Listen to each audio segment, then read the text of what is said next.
Starting a company is easy. Keep on growing a company, that's harder. But selling your company, that's a completely different story.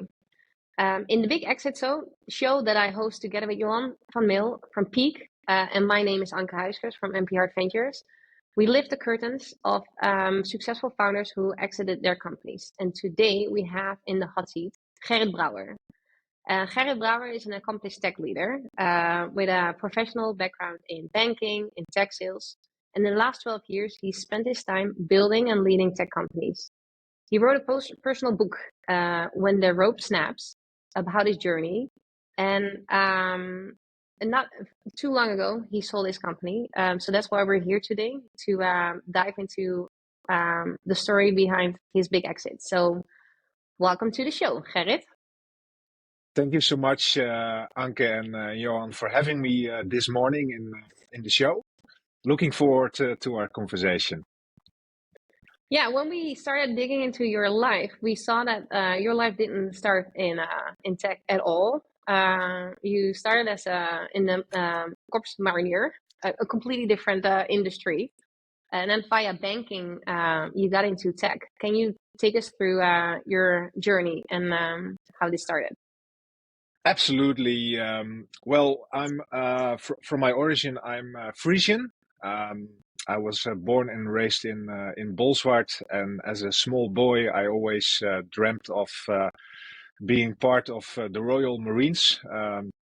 So mainly my middle school, high school period has been preparing, playing soccer with my homies, so to say.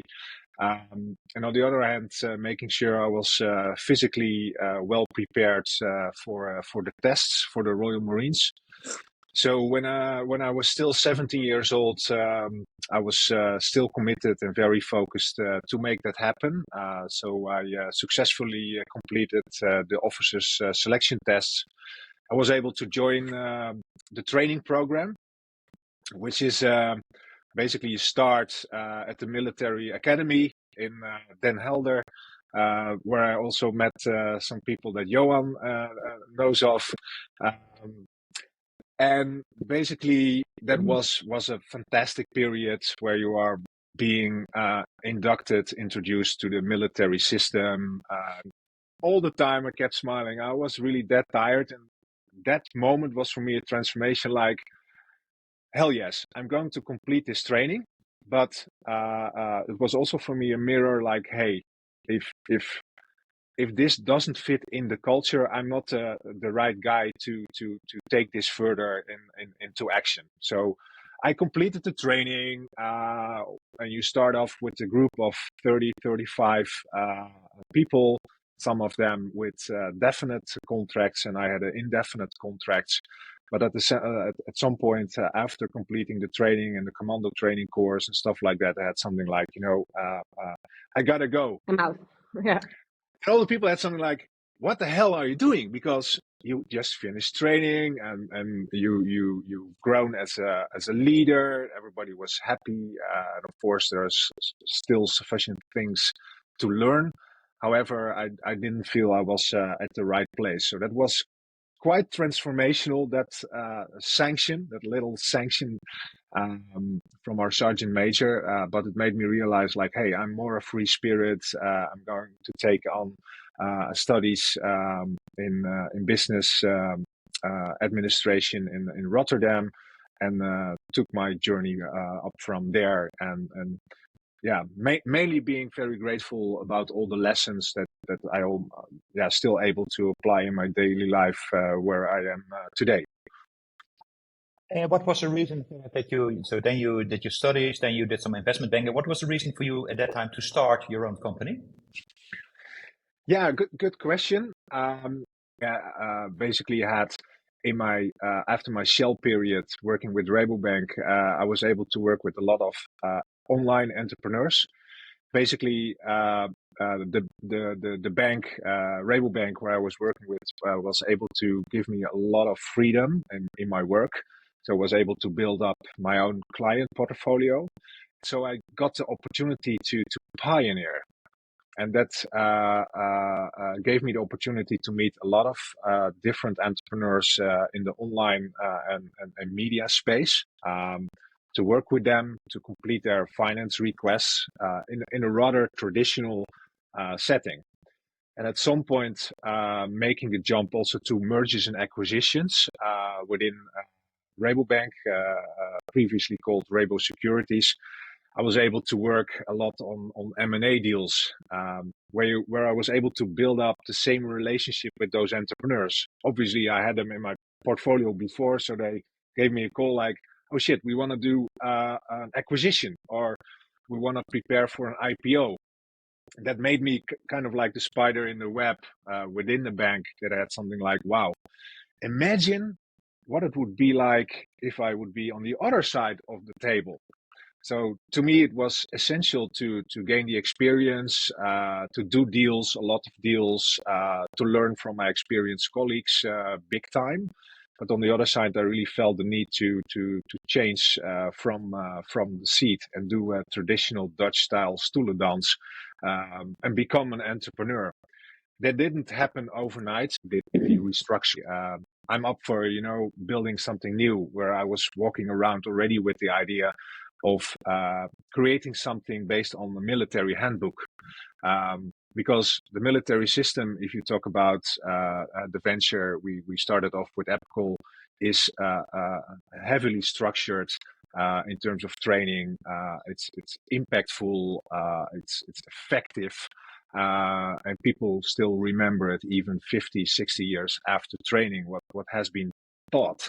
So the retention is big. So I came up with the idea like, hey, I have this military handbook.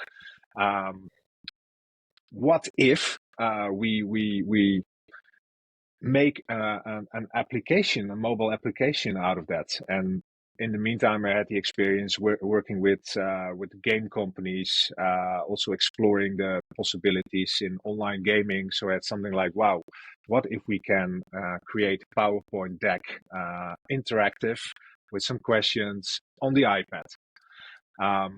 And that's basically where where I said like, hey, this is really where I want to go. And thanks to the team where I was working with, they already spoke with a number of I would say learning experienced professionals, my future co-founders. They were already like, hey, we want to build something in mobile learning. So we basically got together, got energized, got hyped on starting Appical. Whilst I was standing still with one leg in the investment restructuring business. So we basically started off, and that basically also delivered quite quickly a challenge that you are working with, are dealing with two interests. You are working with, of course, the interest from the restructuring investment company at the one hand, whereas able to have a minority share of 10%, and at the other side, you're dealing with your passion. And that's something that you really feel in your heart, like, hey, the military handbook, those guys around me were up to something special. Onboarding did not exist the way we intended it to grow the business. So yeah, let's start and let's make it happen. And yeah, that brought us to I would say amazing destinations already in the first year, working with great blue chip customers. However, you're still tied to this dependency in terms of minority share and also on the other side, the interest. Yeah, can I double click Gerrit on that? Because you started with that company, right? Boertien Group, Dutch company, and you started a new company with some people who worked there, indeed ended up with a minority share, right? Correct. What was the reason for you? Because you had some investment experience. It's also, let's say, some. What was the reason for you at that time to let's say agree also with that minority share, right? Where you brought all the enthusiasm, power, and belief in to kick it off, right? What was for you at that time the reason for that? Yeah, I think a rather personal reason. I tend to keep myself small, humble, also like from the perspective that I also was grateful for the opportunity that I had something like, okay, we're going to do this together. I always have been a team player to keep people on board, to get people on board, and that basically that personal limitation. I had something like, okay, I'm still on board with the investment company. We obviously had some participations, a nice portfolio that was clearly growing. But at some point, I really learned that it's not going to happen. You need to have a clear cut of interest right from the get-go, right from the start. You need to have that. And Otherwise, So if we double click on that, when did you learn like this is not gonna work long term? Because owning 10% of the company that you're basically leading and putting in your whole life, what happened exactly? Can you take us through that moment? Yeah, I can take you through that moment. Basically, I think already during the first quarter, we were already working with some great brands like Albert Heijn, Ahold Europe, ABN AMRO, and you realize the amount of work. Obviously, you realize that it takes quite a bit of work to get them up and running. But you also realize that you're not thinking of anything else because you want to make the company successful. And at some point, we also had our monthly board meetings, which were quite intense. And in my point of view, highly based on micromanagement. And at some point, I got frustrated out of it. Like, oh my God, we're signed a deal. We closed quite quickly a deal with a profile American customer, which brought in a lot of money. That we simply had something like, hey, shouldn't we be rowing in the same direction altogether? It felt like we were in a boat, people rowing in different directions. And it brought up a lot of frustration at some point, that gets under your skin. And I realized, and that's the good thing about living in Friesland and having business in Amsterdam, in the Amsterdam region, is you have some thinking time. And at some point, I always had with my co-founder, especially after our third co-founder left. He left quite quickly because the entrepreneurial setting was quite stressful for him. That we talked a lot about these challenges, and we immediately agreed with each other, like, hey, this is not the way forward. We should really discuss this and make sure we get more control. So quite quickly in the first 6 months, we had something like, wow, this has to change one way or the other.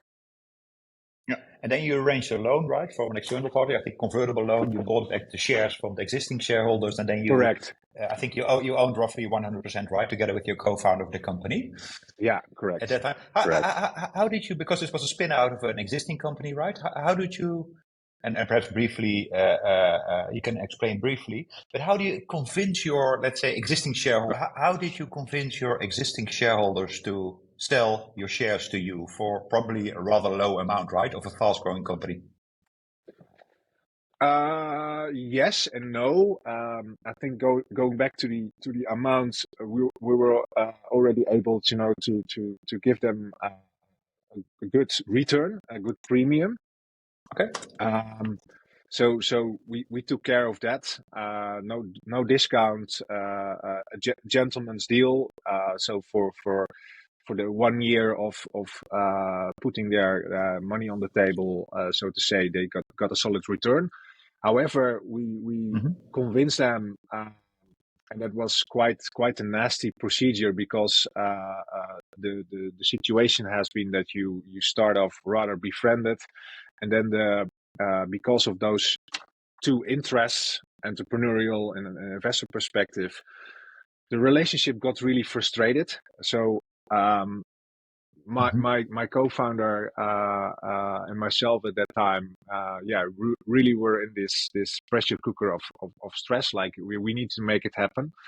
And at some point, I got back on Christmas Eve. I got back to my home in Snake, and there was a letter in the mailbox saying like, "Hey, we're gonna organize a general shareholders meeting in January, and one of the topics of that shareholder meeting is your resignation." So that obviously we had been in conversation with a ton of informals and more professional investors, also internationally. But that really brought in this hoo-ah feeling that I also learned from my Royal Marines career. Like, yeah, we need to fix this. And finally, quite early in January, we were able to speak to two informal investors who have made money with their selling their businesses in the past. And they had something like, "Wow, this is something we want to be part of." And then all these puzzle pieces fall together. You're hyped, you're stressed, of course, but at the same point, you think that after the transaction, paying the premium, being a majority shareholder, I can honestly say that the amount of growth capital to finance the business, was very minimal. So I think we had around 25K left. So that immediately forced us on the reality, like, okay, now you have to do it. You made a transaction, you own the company fully, so you did the management buyout, so to say. But on the other hand, you really need to get moving, and that brought a special dynamics. On the other side, I noticed on my end, like, wow, yeah, I still sleep very well at that moment in time. But my co-founder was really, still stressed. It did something to him, also emotionally and as a human being. And yeah, at some point and that's also something I learned from my Royal Marines period. Like, hey, come on, I'm your buddy. If you're in misery or if you're stressful, I help you. I'm gonna take you on my back and let's run. Let's build this great company. And so after a while, I think mid 2013, we were able to work out also the financial situation, to have customers, let them pay upfront, and also transition to a real SaaS company, software as a service company, from that moment, and make decisions to skip exotic projects, because that was also the challenge of the first year, that we were really revenue driven. Also from the learning applications, we developed quite a lot of different applications, and we both realized, my co-founder and myself, like, well, this is not going to be fun to be a project leader. Let's build something scalable here. And that was special. That was also something that the two convertible loan. Sorry to interrupt, Gerrit, but indeed, can you? Because I also have experienced myself as a founder of a company, that it's easy to make your money with consultancy, right? Because it pays the bill and it's a higher amount than the, let's say, monthly revenue that you get in for your subscription of your SaaS business, right? Correct. And switching a consulting company from to a SaaS company is really hard, right? Because you have a deferred payment. Yeah. And Yes. So it's really hard. What did you, and you, in this case, you also had to finance it yourself, right? Because you had 25K of the bank as a leftover from the transaction Exactly. of buying out your existing shareholders. How did you do that? Can you take us a little bit through that phase? Yeah, basically, what every single time until the end has been part of our strategy to develop a close relationship with the customers. And based upon the relationship with the customers, we were able to finance a lot of our initiatives upfront.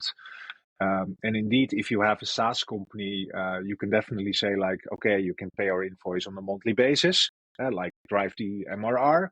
But at the same time, we really went for, because of the nature of our business, and because onboarding is really something big to set up and something to install with our customers, we were able to let them pay, our customers pay up front. which meant that we were able to based on the number of deals we closed on a monthly basis to get the cash in upfront, and at the same time develop the relationship with our customers in such a way that we were able to execute a land and expand strategy. So once one division or one department from, let's say, one of our customers, Aon Hewitt, at that time was already happy with us, we're able to scale it up, the contract quite quickly to a different department, a different country, a different division. And that helped us to generate quite a lot of cash. And because of the relationship with our customers, we're also able to ask them a question. Like, I still remember that I was also chasing the invoices because when your team is really small, and especially when you're in 2013, you don't have a big team around you taking on the various aspects of the business.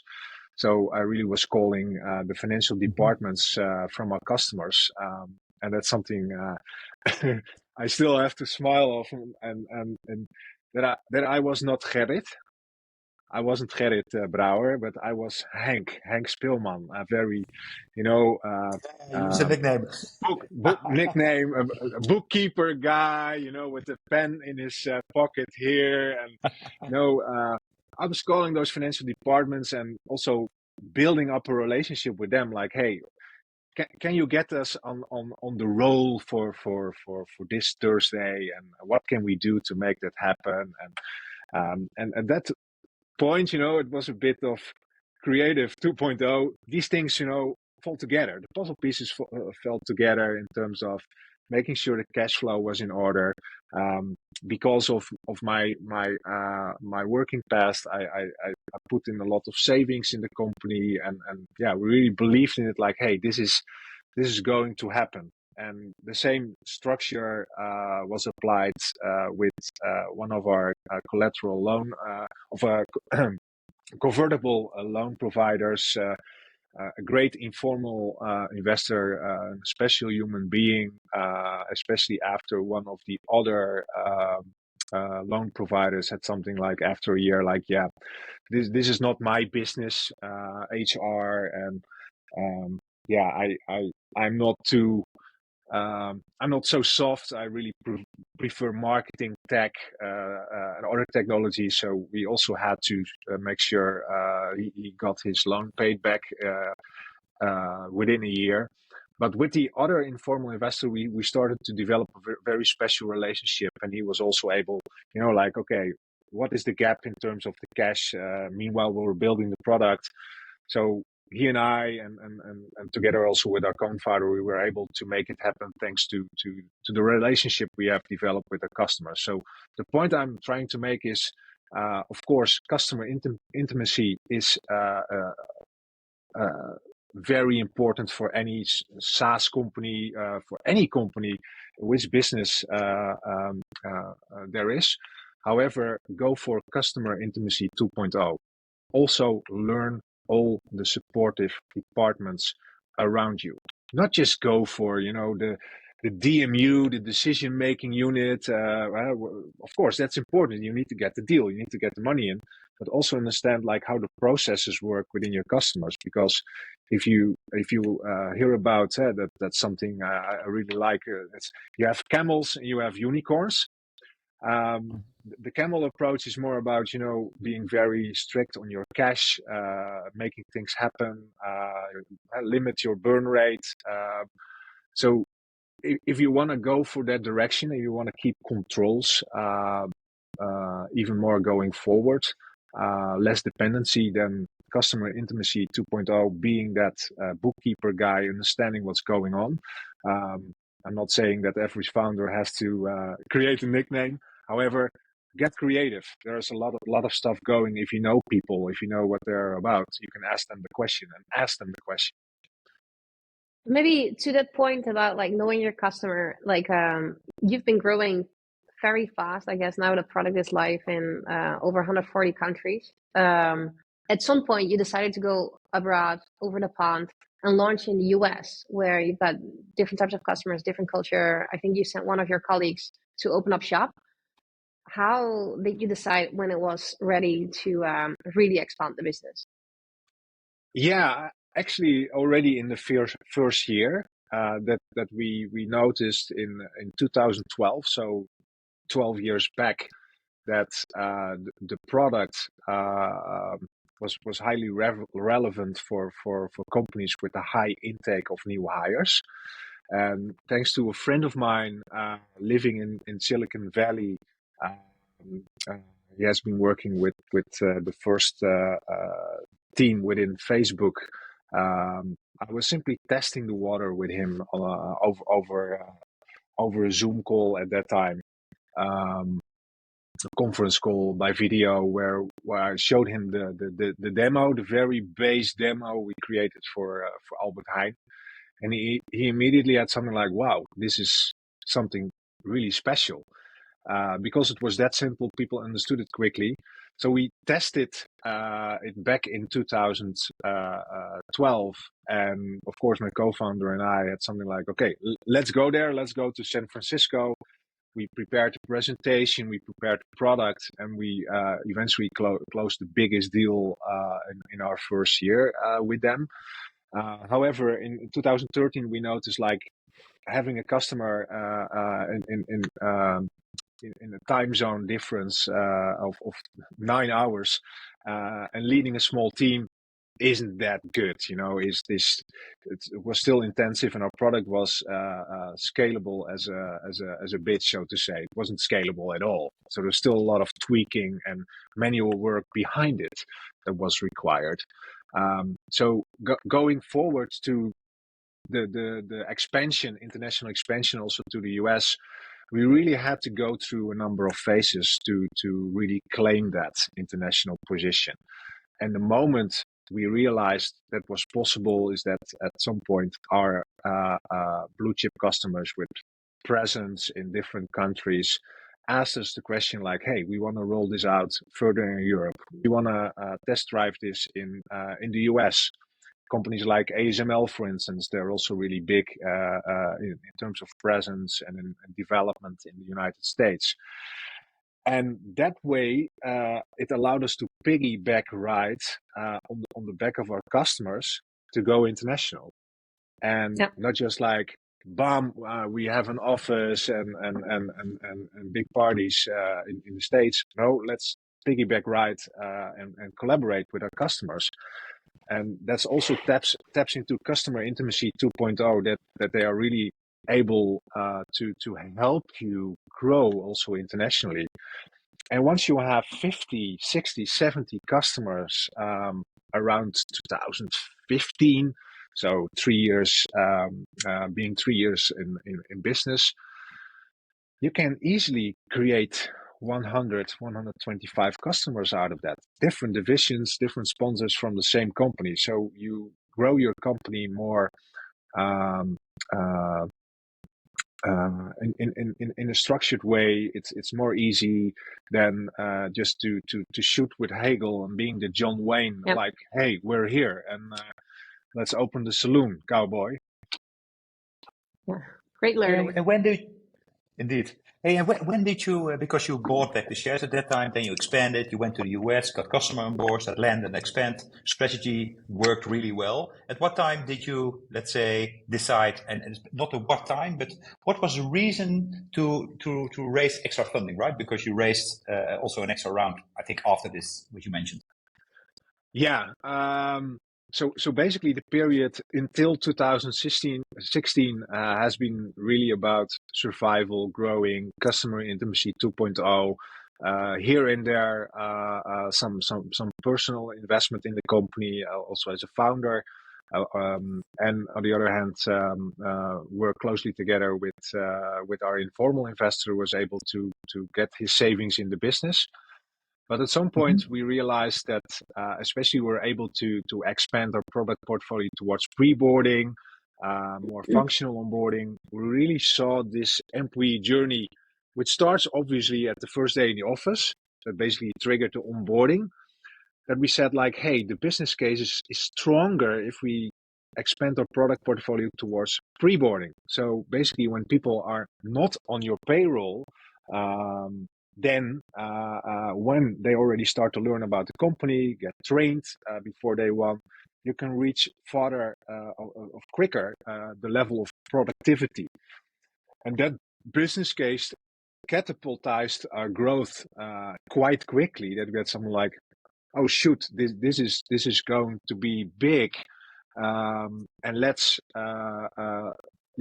also invest in that. And then you realize that this method, in terms of customer intimacy 2.0, the survival mode, we really have something special here. We were at 15, 20 people. Like, we really want to grab this market leadership in Europe, so to say.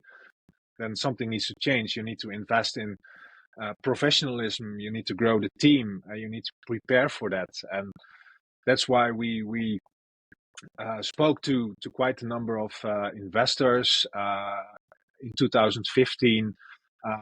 At some point, we were nearly done with the deal with one of the biggest recruitment agencies in the Netherlands, and all of a sudden there was an announcement of their takeover by a Japanese powerhouse, a big recruitment company, also where Indeed is part of. Something like this is immediately going to stall our funding process, and so I called the strategy director from the recruitment company, like, wow, this what is this meaning for us? And he was like, sorry about this, but we're gonna take care of you. Basically in early 2016, they were also able to keep their promise to make an introduction to the investment company that was set up, founded by the original founder of the recruitment company, and sit together, do our talks, and make sure we got in sync with them as well. And quite quickly that funding round got executed, where we were able to execute also the main pillars of our growth plan, and make sure we're able to spread our wings into Europe. So that was because you started the company in 2011. So we're now talking about 2016. So it's basically like 5 years of like hard grind.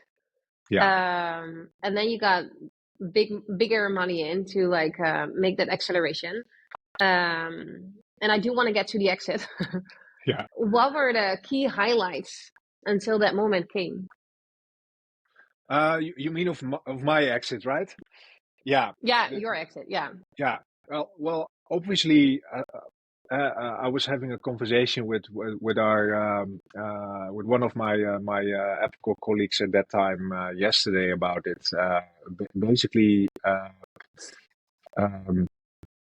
the pinball, I would say the Dutch word flipperkast, the pinball game. That's the way how I experienced it from my point of view. Started already in 2017. That you are basically laying the foundation for my own exit at that time. Well, let me tell you this. In 2017, there was a year that, in my view, too many situations took place, too many developments took place, and chain of events, starting with the exit of my co-founder, really triggered, I would say, a whole new dynamic, which I still see as a rather hostile environment.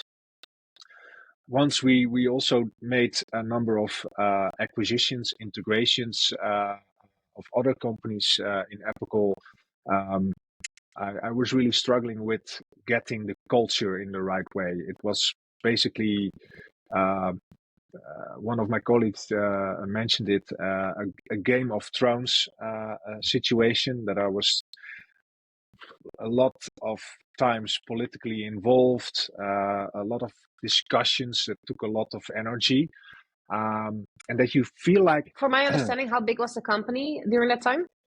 Around in 100, terms of people? 100 plus minus, in terms of headcount. So also as a founder, you've grown quite quickly in terms of headcounts. You're leading a big team. At the same time, you also notice that changes your daily reality. But Gerrit, sorry to interrupt, Gerrit, but also for our listeners, is at that time, because you bought back the company with an informal, yet that new round with the recruitment correct, company, their investment company, right, investing in your company. That time, if I recall right, they had a minority share, but that grew into a majority share, right? Because you did some correct, acquisitions, you probably needed yeah, extra funding. So at that time, when the correct, tensions arose, and when your co-founder was away, and you felt the politics in the organization, the 100 people roughly organization, at that time you were a minority shareholder again, right? And running the yeah, company with a yeah, lot of stress, right? That was a little bit the situation. correct. A lot of things, and that's also a point I want to address here, is that I still relied, on words, so to say, and you have to Mm-hmm. arrange your paperwork at some point together. So when my co-founder left, the whole voting process was also changed immediately. Where I had the agreement with the investor, like that, I was able to buy back the shares from my co-founder who left, and distribute those shares also to members of our key team, so the chief product, chief sales, to make sure we got more a balanced setup in terms of ownership, because Mm-hmm. the role of sparring partner as co-founder was already taken on by the commercial leader and by the product leader. So we all already had this three musketeers set up together, like, hey, we need to know, we need what's going to happen. We know what needs to happen to make this company better and become a global leader. But at some point, you need to have the toolkit. You need to have the experience of what's going to happen if you are setting up a business and expanding in America. And that's where I felt at the end of 2017, like, hey, my exit is coming. And then to also wrap this up in the right way, I really felt at that time, I'm losing already a bit of control. So what you see in the cap table, I had a minority share. That's also something that I felt for the first time during my tenure as a co-founder, that I was also losing control on a daily basis. A lot of politics being involved, a lot of stress, and it basically burned. It did burn me out from the inside. It ate me up completely, that I was working in a phase where the company was at, that I needed to be a different person. I wasn't totally happy anymore at that phase. And then I realized that if you talk about a fit for phase as a founder, that to be honest, I already felt that, of course, what I just explained in 2017, that during my birthday in 2018, at the end of March, we just were present with our team at South by Southwest. I had something like, I'm done. I can't take it on anymore. This is so heavy. The conversations got hostile by the day, so I made a call to also have our investor part of our of our board, and also have a conversation like, hey, I need help. I already spoke with a number of coaches and people, specialists, and they told me, like, you're too far gone. You need to have that conversation and you need to save yourself. And to be frank, I also had, that's something I also wrote in my book. I remember a situation on the Afsluitdijk that at some point I was driving there. It was completely black. I felt like I was going to die or something like that. And uh, I'm not someone who is saying that quite quickly or easily to people, but then I realized there's this big stop sign for me, that, like, this is not worth it. I have at that time four children. I have a wife. I want to make something out of it, but this is for me a bridge too far. So I really reached my my limit as an entrepreneur, but also a limit as a human being. So I had the conversation, and that immediately felt really good in terms of, okay, let's talk about your new role. But quite quickly, the dynamics changed, and I realized, like, hey, they have a different narrative. They have a different view on the future, a different view of my role. And yeah, then basically this pinball game started to come by once again. That you feel like you don't have the controls anymore. And in the midsummer of 2018, and I can talk about it very objectively. You have this principal relationship where, yeah, I was principal agent relationship where I was basically standing with my back on the wall, back against the wall. No energy anymore, and yeah, that is expected from you, also because of your own financial interests. You have raised the company, you have developed the company in I would say successful scale-up company with the team. Yeah, that it all comes down to this very big exit. Like, what are you going to do? And then all these contracts, of course, that you sign along the way, most of them are universal. Then something I can really stress here, really point out to any founder, is you have to sort out paperwork and already think of your exit whilst you're building the business. Think of it, like, what would it be like if you end up in a situation that is not favorable for you as a founder, because other interests can be of importance, especially if you're working with an investor who has other HR related companies in portfolio. Those things can happen, and not about pointing with the finger like those are bad guys, or I was a bad boy, but more or less like, hey, be objective, figure out these things, especially when you're moving towards a new funding round. And of course, I was explaining the situation about customer intimacy 2.0, being in the trenches, being the bookkeeper, sorting out growing people at the same time. Take this time for yourself to slow down, and also keep a distance at some point, to really force yourself to do that. And how, Gerrit, how did it end up? Because I remember from the book that indeed the talks were getting very hostile, right? I think at a certain point you were even, I think it was so hostile that also you're thinking about, let's say, ending it for yourself, right? So it was pretty intense. I think you bought a house at that time. I recall, right? You had to pay the mortgage, and there was a new loan party coming on. I think everybody can read it in the book. We will share the book also in the story notes. So I think it's fascinating to hear that open, honest story from a founder like yourself who really experienced that kind of, let's say, magnitude and that kind of stress also.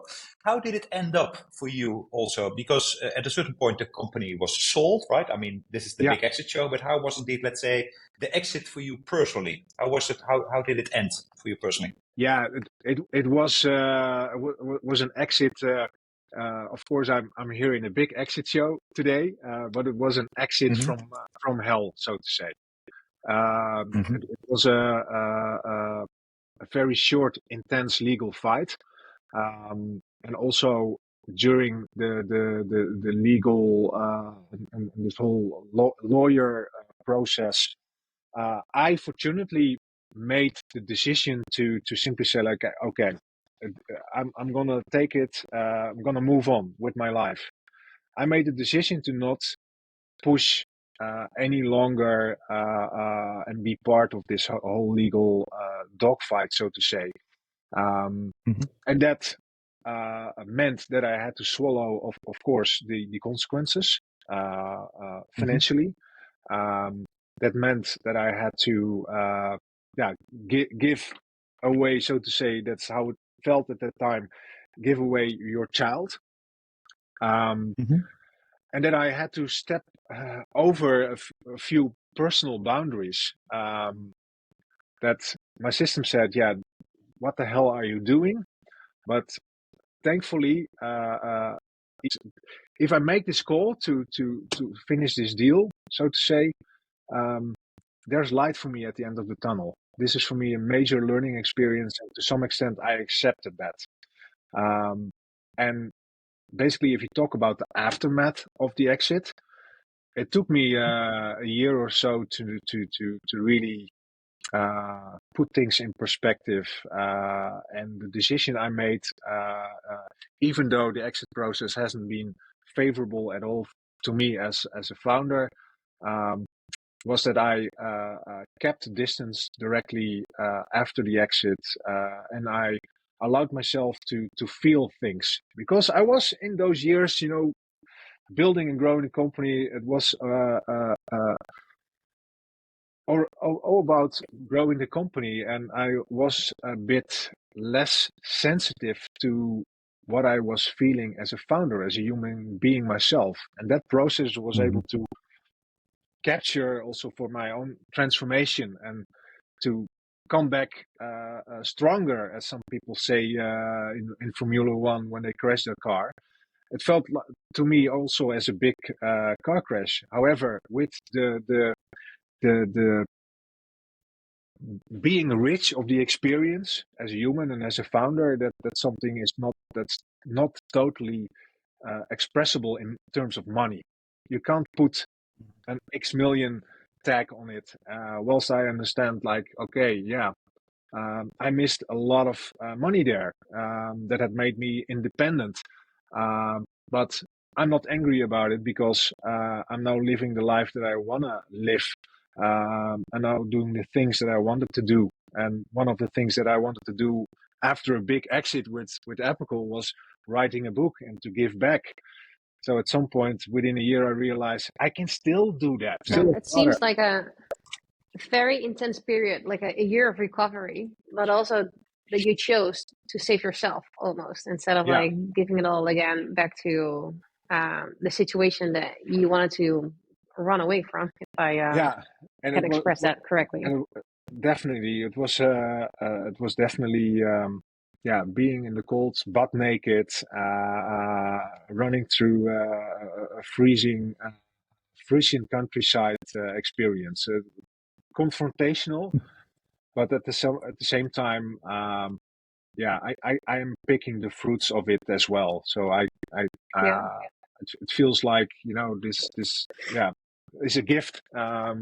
It's awkward to say, but it feels like a gift. It happened for a reason, for my own life, and also for to be here with the two of you in this big exit show, also to share the experience from this point of view. Like, of course, everybody wants to go for this big exit, but be aware of it, also where you are at as a founder, that you're still able to deliver impact and listen to your gut. Also, not about getting deals or raising money, but also for yourself, your inner transactions that you're going through, because you're developing through all these phases. Yeah. Hey, and Gerrit, perhaps a final question from my end is because it has been a huge roller coaster for you, right? For you, especially your whole career, right? Being prepped when you were young for the Marine already, right? Because I think that's also a different youth than a lot of us had. And then building your company with all the rough edges and the personal also disasters, but the stress you also had from that to let's say where you are now, living in Friesland, and you're and teaching and helping entrepreneurs and also building your own company again. And I think you also consult founders on the learnings that they have. If you could digest 1, 2, let's say max 3, the biggest learning, what you can share with founders in building a company, because I think that everybody can recognize the stress that they have in building a great company, and the discussions that they have with investors and not alignment on that end, right? I think everybody can recognize what are, let's say, the 1, 2, perhaps 3 biggest tips that you can give, suggestions that you can give to founders. I would say tip number 1 is about keep adding value, and make sure that you're able to keep adding value to the company, and to also be critical towards your own impact. Make sure you hire the right people also in your team. that in terms of my background, my mistake was like, I can do it because I have a finance background. So at some point, at the beginning of your journey, you have 25, 30 different jobs, including taking out the garbage every week. So be able to frame your work as a founder in stages, in terms of the seed phase, the start phase, then growing more mature. That you make, that's tip number 2, create your own personal roadmap, because you're going to pitch to customers, you're going to pitch to investors, where they are asking you, well, like, hey, what's going on? What are you going to do? What are the plans? So what is your product roadmap? You have to develop your own personal roadmap as a founder, like what you want to learn, what you want to achieve, that you save time also for yourself to talk to other people who are working in a completely different businesses, and find the right coach. Because I had something like, if I have a coaching conversation during my tenure with Appical, like, okay, tick that box, but you haven't gone that deep because you're so immersed in your journey that my wife at that time was screaming and telling me like, hey, I can't hear you, you can't hear me, wake up. And that's something that you need to avoid. So create your personal roadmap. And at the same time, that's more a human aspect here. Now also building 3 businesses, SaaS businesses with great teams. Is hey guys, be also precious on your team, even at times when you have to say goodbye to people. And you need to, if you're working together with more co-founders, have a close eye on each other's battery, because sometimes the battery power is depleted. There's no power at all. But if you make a decision to say goodbye, be precious about that, and make sure that people get the right place after the journey. And in my view was like, okay, this is not going to work. Let's go. And then that can also create hostility at some point, because you're so busy. There are so many priorities. But always think of the exit. Maybe too much from an HR angle, but the exit also triggers your destiny in the right way. Yeah. Okay. Thanks for sharing that, Gerrit. Yeah, I think really good. And I think it tells more than, let's say, the average calculation that we normally do with an exit. It's what's your personal exit on it, right? I think the 3 great suggestions that you gave to this to the listeners and to the viewers. Any last questions from you, Anke? You want to? No, I think it's fascinating to hear the story, like especially because you've been so candid with us about the personal struggles, and I think a lot of founders, especially also this year of 2024, where the business is rough, and also I think asking yourself that question: am I still the right girl or guy to lead this shop, or not fit for face? And we might reconsider how to move from here. I think, you probably will get some DMs from people going through similar phases and what they can learn from your experience, and maybe how to do it differently. Because I think the topic is very relevant for many people listening to this episode. So thank you all to everyone. Like, read the book. I guess that's where you will read many more insights. And where can people get to you? Like, what's the best way for them to approach you? Best way is via LinkedIn. So via my LinkedIn profile, they can get in touch with me. So put in my name, Gerrit Brouwer, with some Chinese signs there, and you see my headshot. And happy to be in touch, and happy to see where I can help. And one last thing: always do the things that you feel like making an impact to. So if you do the things as a founder, if you feel like you can make an impact here, double down on it. and leave the rest to your team and others, because they, in the end, even if you think like you can do things better than anybody else, that's not the case. Focus on your core. Wise words,